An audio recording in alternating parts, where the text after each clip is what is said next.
Okay. Joining us today was Professor Buster Dunsmore from the Department of Computer Science at Purdue University. So thanks for being here. Welcome. I'm very happy to be here. Thanks for the invitation. We appreciate you meeting with us. I know we talked beforehand a little bit about some of the things we're going to be discussing with what you do. And well, let's start with what is your role in the research that you're a part of? Well, in the Department of Computer Science, we have several different research areas.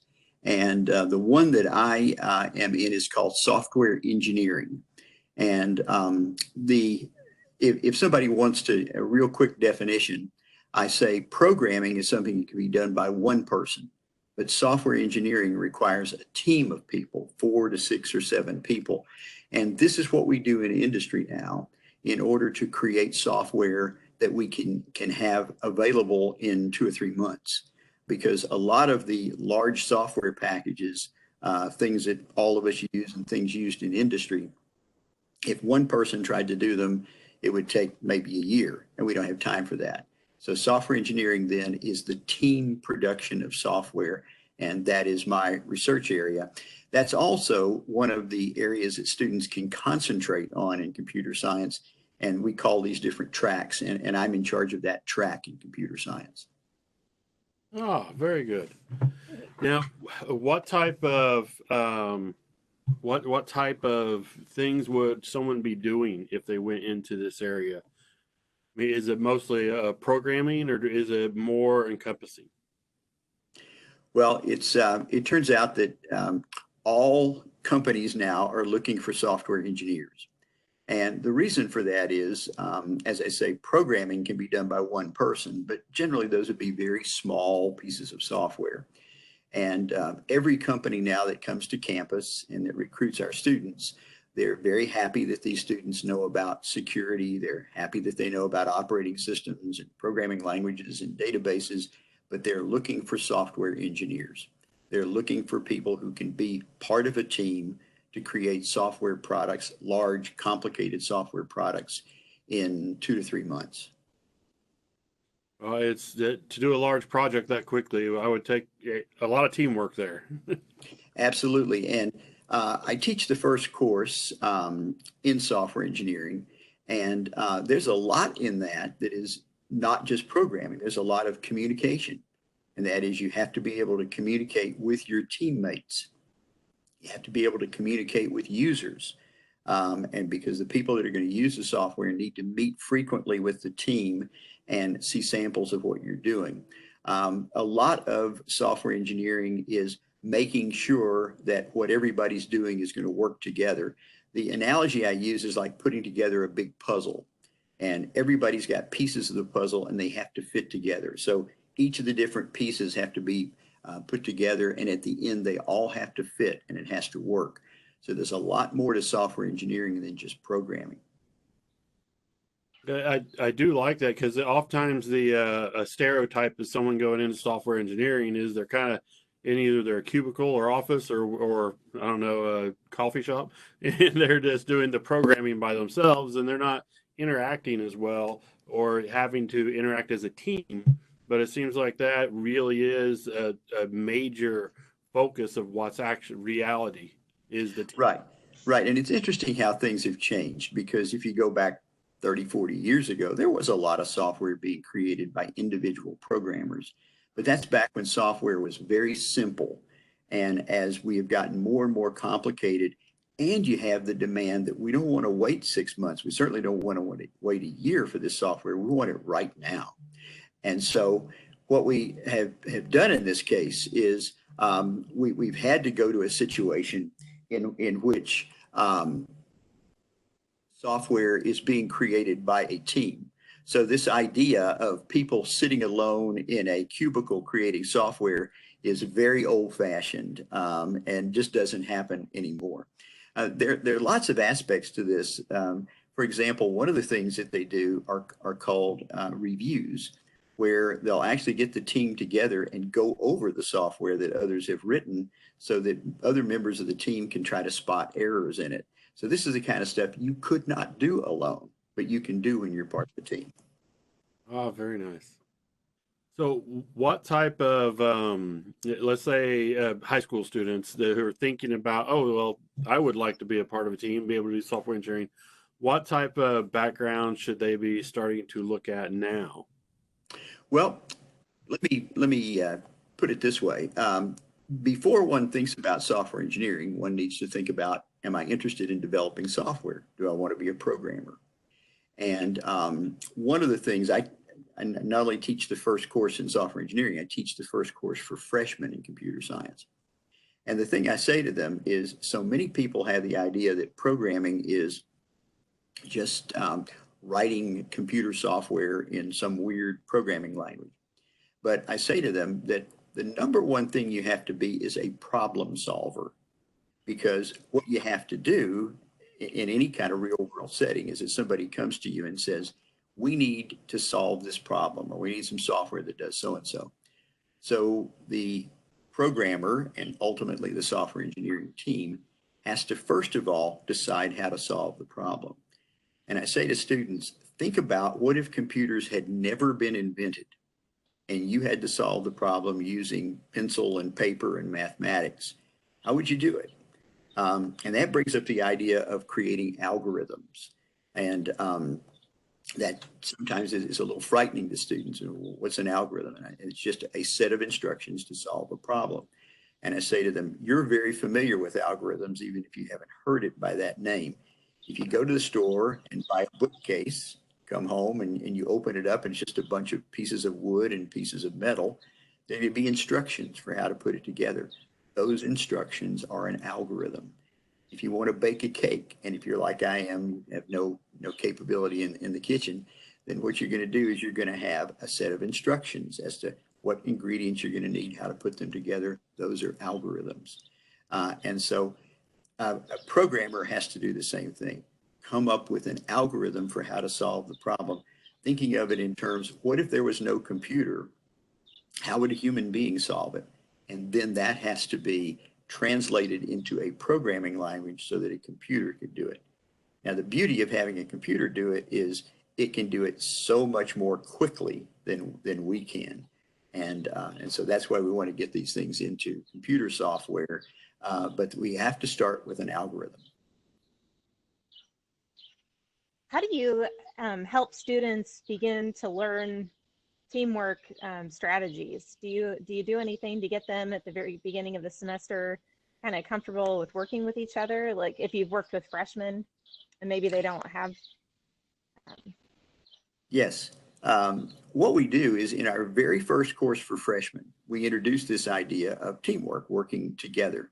For example, sometimes we will, for one of our projects, we'll put several people together onto one team. It's very awkward typically at first because, and many times a student will come to me and say, I'd really rather do this myself. And I'll say, I understand. I felt that way myself when I first started working with the team, but that's not the way that software is being created. So go back and concentrate on trying to cooperate with your teammates, do your part. And so we do this in several computer science courses, give them a chance to sort of move along in learning how to be a teammate. We allow them to give a sort of evaluation of their teammates. And so people find out, what did people think of me? What did I do well? What did I not do well? And then by the time they get to the software engineering class, this is something that they've done before, and they can really hone their skills, because at that point, they know these are the kind of things that people liked about working with me. These are the kind of things that they didn't like about working with me, and let me work on those so that my evaluation in this class will be really good. Do you have any platforms that you especially like using for teamwork? So like Microsoft Teams or any other, I don't know what other platforms there are that you like for your students to use, or that you know of that the students use? Well, there are lots of things that students can use in terms of working together. There's something called GitHub, which is a software repository. And we let students use any repository that they want, but in many cases they use GitHub. And what this is a place, as I say, the idea of putting puzzle pieces together.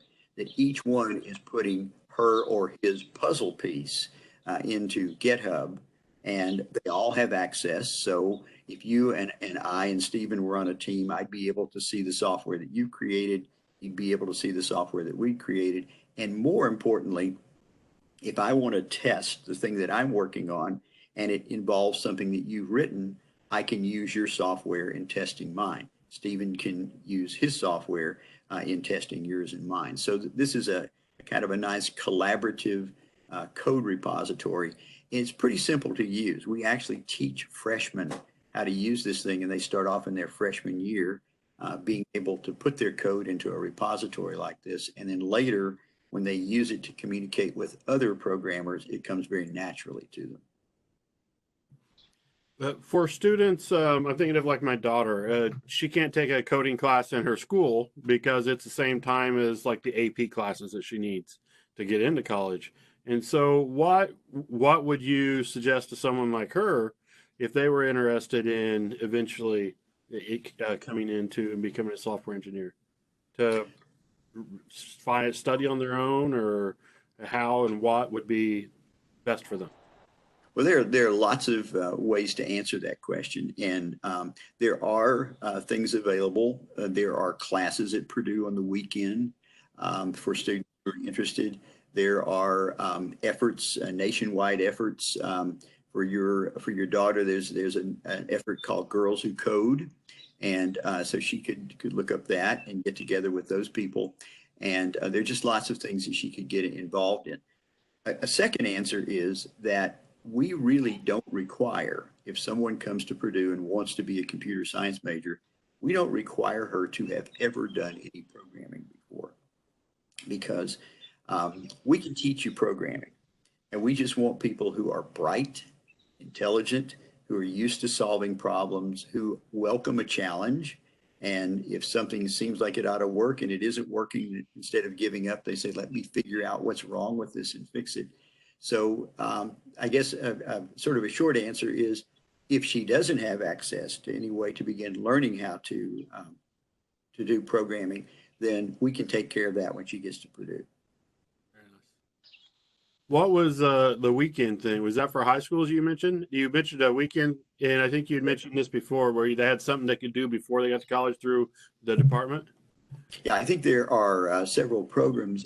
We have an outreach coordinator in our department who typically has run some weekend programs and even some summer programs for students. And a lot of times students who go to schools that don't have programming classes will be interested in doing that.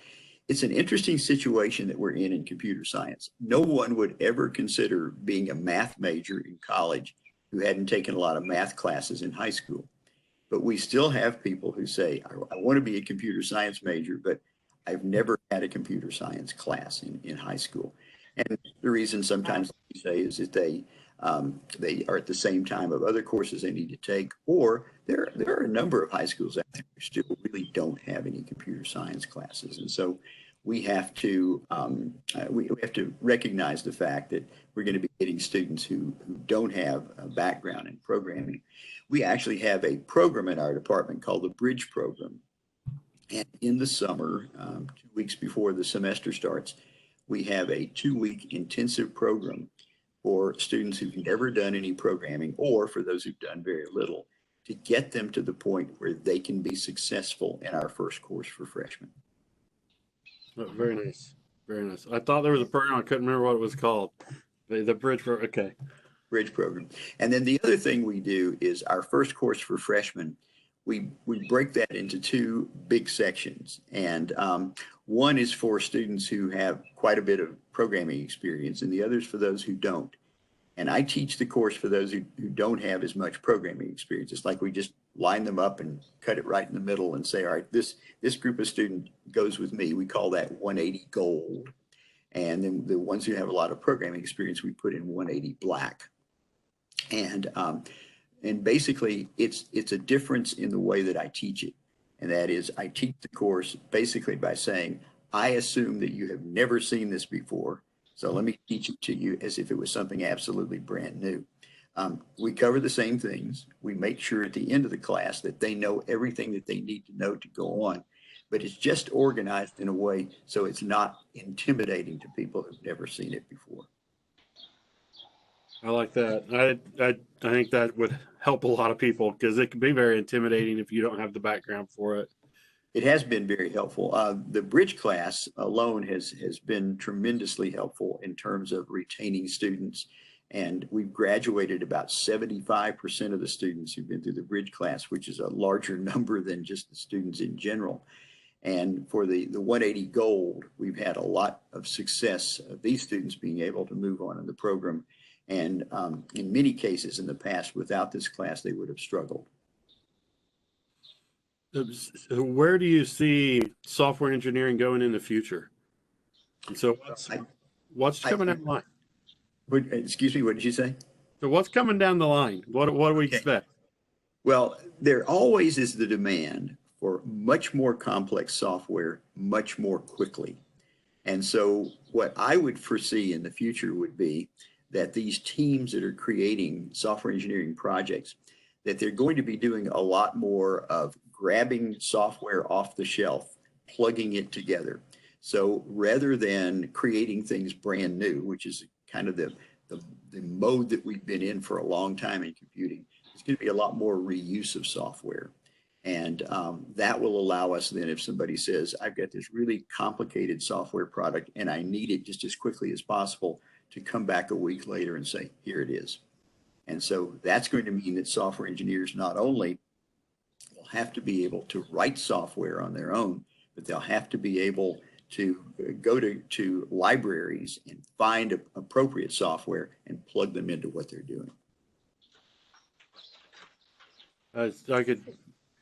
I hear things like that from my son, who's in kind of the coding things where they do seem to pull a lot already off of different things. Which surprised me. I didn't realize that was something that happened. Yes. And so, Sarah, I interrupted you. You started to ask something. Go ahead. No, I didn't. Oh, okay. Yeah. Sorry. It looked like you were saying something. I didn't want to be rude. And so what kind of background did you have? How did you end up here teaching the software engineering? Well, it's kind of an interesting story about me. I went to a high school where they had a computer science class, but it wasn't any good. So I go to college, and I've got this old professor, and he was one of these guys who would just put slides up and read them to us.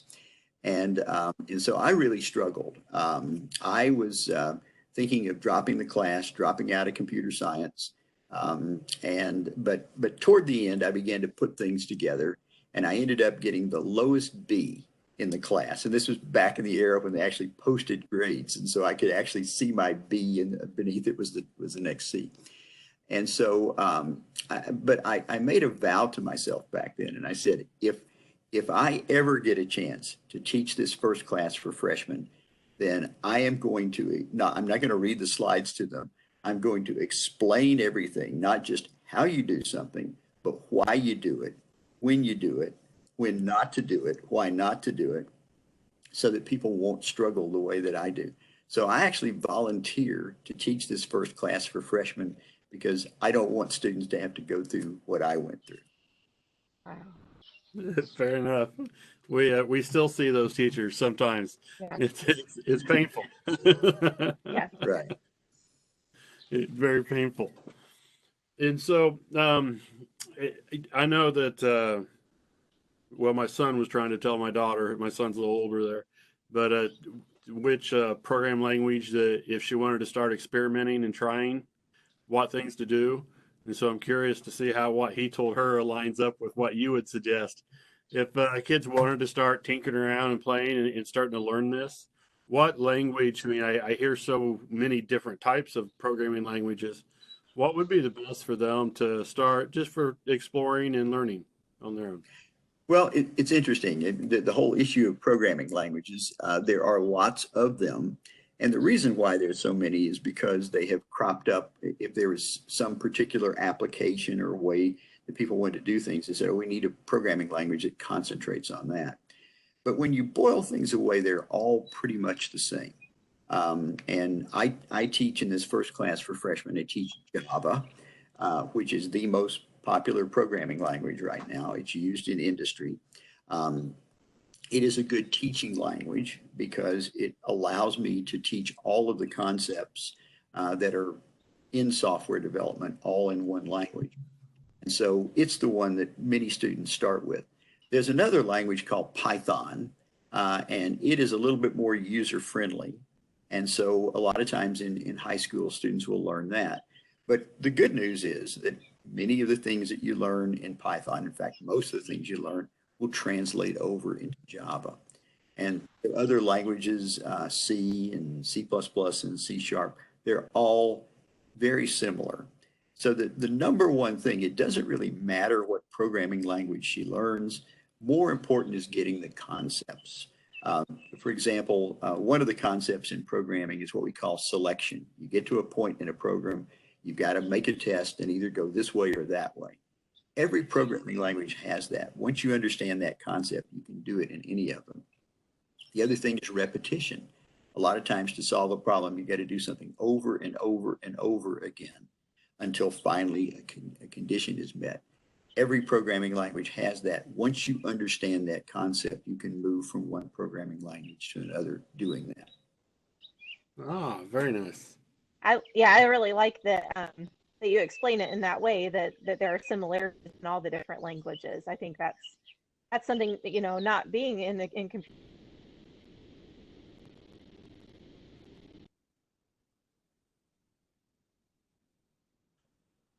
More like, oh, okay. Right. And as I say, you can do just about the same things in every programming language. Some of them are just a little bit more suitable for certain applications than others. That's really the big difference. Oh, very good. All right. So parting advice to people who are, well, I guess more than to people who might be interested, parting advice to people who just don't understand or know about software engineering. What would you have to say to them? Well, I would say for any student, if you're looking for a career that can be incredibly rewarding, that give you a chance to work with people in different areas and help them solve their problems, such as people in the medical community or in the ecological community, and you want to help them solve their problems, becoming a software developer gives you the opportunity to make a real difference in the world and at the same time to have a pretty nice career. Very nice. Thank you. We appreciate you. We know you have limited time, and you keep a very busy schedule with everything you're doing. And we thank you, and I really appreciate you agreeing to sit down and chat with us. I'm very happy to do it, and I just hope that this is helpful to people who might not know exactly what's going on in computer science. That's the idea. It will be. Yeah. Thank you for listening to our podcast. Please hit the subscribe button so you'll continue to hear about new and exciting STEM-related work being done. Tweet us questions, suggestions, and requests at Purdue SOS or email us at k12science@purdue.edu. Until next time, be super, and remember, you are someone's hero. Boiler up! Hammer down.